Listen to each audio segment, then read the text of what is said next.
yoni mi yatti ko woni mais c'est quoi le problème ande ko woni probléme o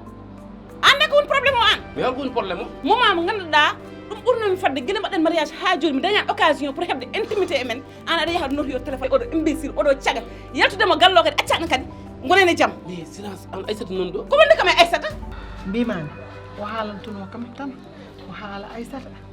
e Adama sehila makko ɓe kamɓe nayo ɓe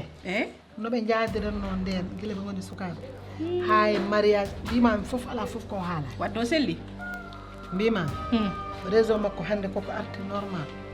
et puis an ƴeew pour ganda affaire goto min en tant que mi haalani gonga o mi lernani gueɗe ɗe wallahi mi ɗantama ɗum kam ganda ɗum nanna ɗum e hoore ma mi haalama gueɗel gotel nde ɗo joɗɗen hen ɗum kaala jaaha kaala woni an moom ya andu a yakkima aduna ma ko an rarata nak sa welama jaaha kaala min haajam ala hen ɗo woni kala leli mi ɗanoto par ce que ko woodi ko haaji kam hen hanti